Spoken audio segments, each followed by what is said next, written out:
Maka dalam surat Asy-Syura ada dinyatakan firman Allah Subhanahu wa taala, "Qul la as'alukum alaihi ajran illa al-mawaddata fil qurba." Katakan wahai Rasulullah Muhammad kepada kaum kamu, kepada orang-orang Quraisy, kepada umat manusia. Di sini khitab mempunyai beberapa maksud. Qul, katakan kepada siapa nak kata? Faham tak? Ada yang mengatakan bahwasanya ini ayat menjadi jawaban kepada orang-orang Quraisy. Orang-orang Quraisy menuduh Rasulullah bahwasanya Nabi ini mengharapkan sesuatu daripada dakwahnya, nak sesuatu daripada menyampaikan dakwah. Mungkin sesuatu itu bersifat kebendaan atau kedudukan dengan tuhmahan-tuhmahan yang macam-macam. Maka dalam hal ini Allah Subhanahu wa taala menyuruh Nabi jawab kepada orang-orang yang menuduh kepada Nabi kalau beliau berdakwah menginginkan sesuatu bersifat kebendaan, maka diingatkan oleh Allah supaya jawab kepada mereka, qul, katakan kepada mereka. Kalau disuruh di sini qul bermakna ada orang yang bercakap sesuatu kemudian disuruh jawab oleh Allah Subhanahu wa taala, la as'alukum alaihi ajran. Saya tak minta apa-apa balasan daripada kamu. Di dalam Al-Qur'anul Karim yang menjadi cabaran kepada pendakwah dan para anbiya sebagai penghulu kepada pendakwah itu adalah dituduh menginginkan mengharapkan sesuatu daripada dakwahnya.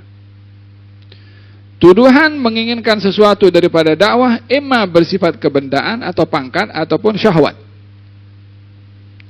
Oleh sebab itu, ketika baginda Rasulullah berdakwah, didatangi oleh pembesar Quraisy, ditawarkan 3 perkara supaya berhenti dalam berdakwah. Sebab mereka menyangka Nabi dakwah ini menginginkan salah satu daripada 3. Apa itu? Harta, atau tahta, atau perempuan. Maka mereka datang kepada Rasulullah, ya Muhammad, kalau kamu dakwah ini mau jadi orang yang banyak duit, kami kumpul duit sehingga engkau menjadi orang yang paling kaya di antara kami. Khalas, berhenti dah dakwah ini, tak payah. Kalau kamu mahu kedudukan, kekuasaan, jawatan, kami lantik kamu sebagai ketua. Kami tak akan putuskan apa-apa kecuali rujuk kepada kamu dulu. Yang penting berhenti berdakwah. Dan kalau kamu mahu dengan kamu berdakwah semua ini, nakkan perempuan, ini syahwat, kami cari yang paling cantik untuk kamu.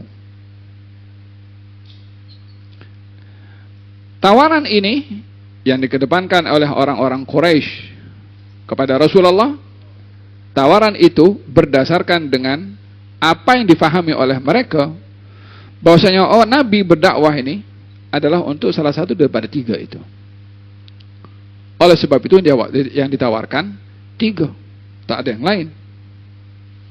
Sebab dituduh tujuan dalam berdakwah untuk salah satu daripada 3 atau 2 atau ketiga-tiganya sekali. Ianya memberikan gambaran kepada seluruh pendakwah setelah para anbiya bahwasanya 3 ini yang menjadi cabaran kepada pendakwah. Kalau ini menjadi satu umpan kepada orang-orang musyrik untuk menghalang Nabi berdakwah dengan 3. Harta, wanita, dan tahta. Dan pada 3 ini ramai para pendakwah yang tergelincir. Imma pada ketiga-tiganya atau salah satu daripada 3.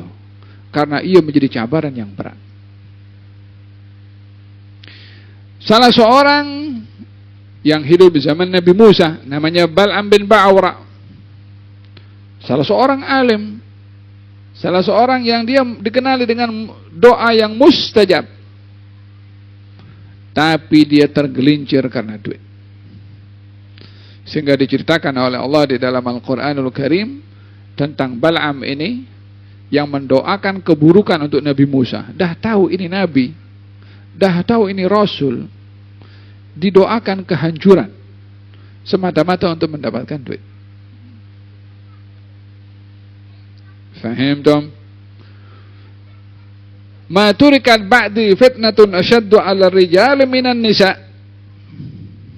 Tidaklah fitnah yang paling berat bagi kalangan umatku yang laki-laki melebihi daripada fitnah perempuan. Terkadang dia boleh menang berhadapan dengan duit.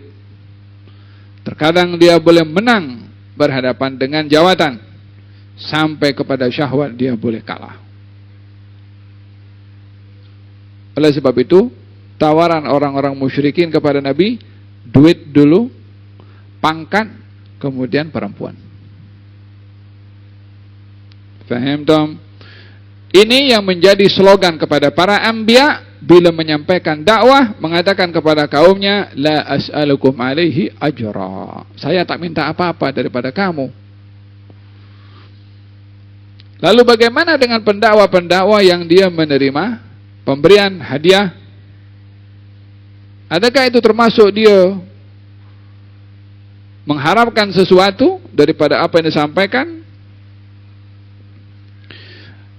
Di dalam seseorang menyampaikan apa yang diamanahkan dalam menyampaikan ilmu yang wajib, maka menyampaikannya adalah wajib.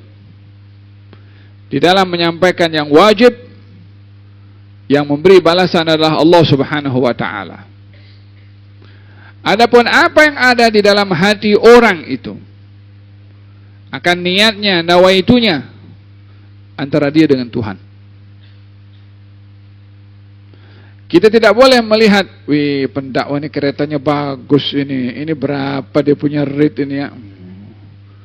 Tak boleh seperti itu. Kenapa awak menghukum hati orang?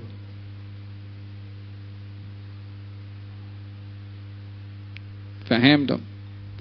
Bagi mereka yang menyampaikan ilmu, hendaklah dia mempunyai satu tanggung jawab dan ketelusan antara dia dengan Allah Subhanahu wa ta'ala. Bila ia menjadi penyambung lidah kepada para anbiya, mesti dia mengatakan dan sebagai prinsip, qul la as'alukum alaihi ajran. Saya tidak minta apa-apa balasan, antara dia dengan Tuhan. Pendakwah juga tidak boleh mengatakan, kalau tidak diberi, saya nak makan apa? Anak saya nak beli pampers macam mana? Sampailah mencurigakan tentang jaminan rezekinya Allah untuk makan tak boleh. Semut makan. Janganlah juga lemah dalam iman. Di dalam kita berkeyakinan setiap rezeki ada dijamin oleh Allah Subhanahu wa ta'ala. Bukanlah aib bila pendakwah bekerja walaupun dia berdakwah. Faham dong? Jadi dalam hal ini masing-masing memiliki hubungan dengan Allah Subhanahu wa ta'ala pada apa yang ada di dalam hatinya. Inti dalam berdakwah mengikut para anbiya, la as'alukum alaihi ajran. Bolehkah para pendakwah itu menerima hadiah dan sagu hati? Silahkan, tapi jangan mengharap. Bila mengharap, di sini ia bertentangan dengan la as'alukum alaihi ajran. Aku tak mengharapkan apa-apa, sementara dia mengharap. Faham dong? Bila tidak mengharap diberi, rezeki yang dikasih. Dalam hal ini, kena dibezakan antara keduanya. Dakwah bukan profesi untuk mendapatkan keuntungan, tapi dakwah adalah taklif dari Allah untuk disampaikan, karena itu tugas para anbiya. La as'alukum alaihi ajra. Faham dong? Hada berkenaan dengan cabaran para anbiya dalam berdakwah dan juga cabaran penerus para anbiya di dalam berdakwah. Oleh sebab itu berhati-hati dengan tiga ini. Dengan harta, dengan kedudukan, dan juga dengan perempuan. Faham dong? Sekarang pun zaman macam-macam. Suka selfie, sudahlah itu ustaz tu pakai songkok, pakai serban, perempuan ambil gambar pula. Tak manis. Jangankan kepada pendakwah, kepada yang bukan muhrim saja tak manis. Nak buat kenang-kenangan, carilah yang muhrim. Buat kenang-kenangan tak apa, yang bukan muhrim kenapa nak jadi kenang-kenangan? Awak bukan muhrim dengan dia. Faham tuh? Sekarang ini zaman sudah tak ada beza antara pendakwah ulama dengan artis. Semua ambil gambar. Syekh pegang dia punya bahu, klik. Sopan santun mana? Adab mana?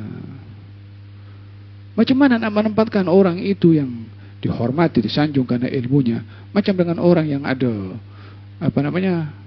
entah terkenal karena apanya aja. Fahim tuh. Al-Imam An-Nawawi, ini Imam An-Nawawi datang daripada Asy-Syam berziarah ke kubur Imam Syafi'i. Jaraknya jauh. Imam Syafi'i permulaan abad yang ketiga, Imam Nawawi itu abad ke-6. Ziarah sampai di mana? Di Mesir, di Kahira, nampak masjid Imam Syafi'i. Daripada jauh nampak. Berdiri di situ baca doa, selesai balik. Engkau datang jauh-jauh nak pergi ziarah, nampak daripada jauh itu masjid, kemudian patah balik. Pergilah dalam. Katanya kalau Syafi'i hidup, makam aku dengan dia, akulah di sini nih. Nak mendekat tak berani. Karena adab dan hormat. Dah tak ada, sudah meninggal. Halnya, makanahnya, makamnya, dia daripada jauh dia.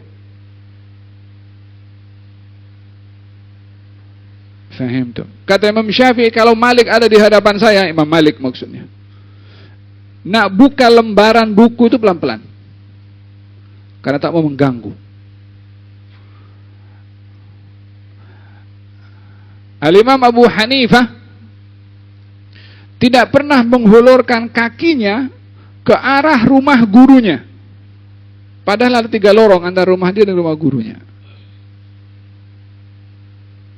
Hari ini punya tren, ustadznya pun satu hal juga kadang-kadang ya. Kena hormat, kena jaga marwah, jaga adab. Fahim tom? Semata-mata juga karena menjaga ilmu yang dimuliakan oleh Allah Subhanahu wa ta'ala. Fahim tom? Ini tak ada sendiri siapa-siapa ya, tidak ada.